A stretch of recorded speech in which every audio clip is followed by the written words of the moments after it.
그다음 또 하나는 모임이 의외로 많습니다. 의심 없이 친해질 수 있는 공간인 거죠. 그리고 그 동호회 같은 데서 장들이 있어요. 좀 힘이 있는 사람들이 있는데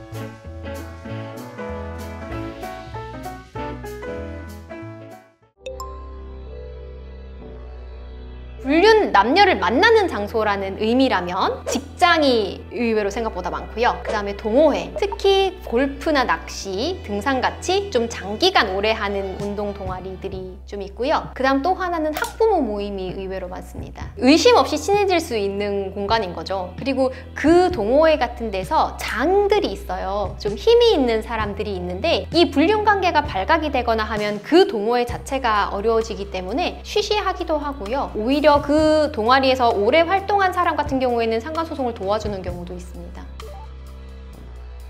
불륜을 하는 사람은 기본적으로 어떤 그런 성적 쾌락을 굉장히 추구하는 사람들이 많습니다. 왜냐면 안정적인 관계는 본인의 가정에서도 있기 때문에요. 그런 예측하지 못한 장소에서의 만남을 즐기는 것 같아요. 오히려 익숙한 장소에서 일어나는 경우도 종종 있어요. 예를 들면 상간 남녀를 본인의 집에 초대해서 익숙한 장소에서의 낯선 만남이 되는 거죠. 그래서 그게 이제 발각이 되는 경우에 주거 침입이나 이런 쪽으로 사건화가 되기도 했어요. 예전에는 이게 주거 침입으로 처벌이 됐는데 최근에 판례가 변경이 돼서 거기 있는 사람이 초대를 해서 들어오면 주거 침입이 안 되는 거예요. 그래서 참 이게 우리 국가에서 이 상간 남녀들을 응원하는 그런 판례가 아닌가라는 생각이 들 정도였습니다.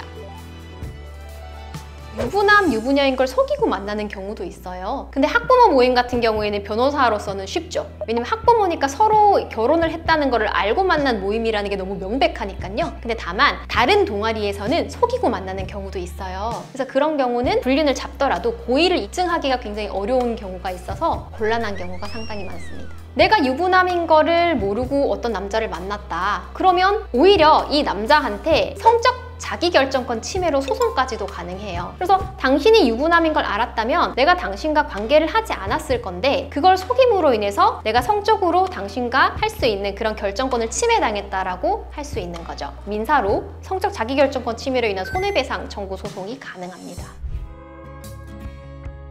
법적 조치를 미리 할 수 있으면 정말 좋겠죠. 근데 처음 불륜을 막을 수 있는 법적 조치는 없는데요. 불륜이 습성이라고 할 정도로 한 번 했던 사람이 계속하는 경우가 많아요. 그래서 심지어 저희는 같은 사람의 소송을 한 6번까지도 한 적이 있어요. 각각 다른 여자들에게. 이런 경우는 우리가 어떤 예측 가능성이 있으니까 약정서를 만들 수가 있죠. 특히 이제 한 사람이랑 헤어졌다가 이 사람을 무지서 다시 만나고 하는 경우가 상당히 많거든요. 그게 십몇 년씩 막 이렇게 이어지기도 해요. 그런 경우를 이제 대비하기 위해서 이번에는 손해배상을 청구를 했지만 그 다음에는 위자료 액수를 대폭 늘리는 거죠. 그리고 연락을 한 번 하기만 해도 금액을 지급하는 걸로 해서 그걸 저희가 위약벌 약정이라고 하는데요. 그런 약정들을 해두면 이제 돈이 무서워서라도 조심하게 되죠. 실제로 저희가 연락만 해도 1억 원 위약벌 약정을 한 적이 있어요. 그거 결국에는 승소해서 1억 원 다 받도록 했습니다.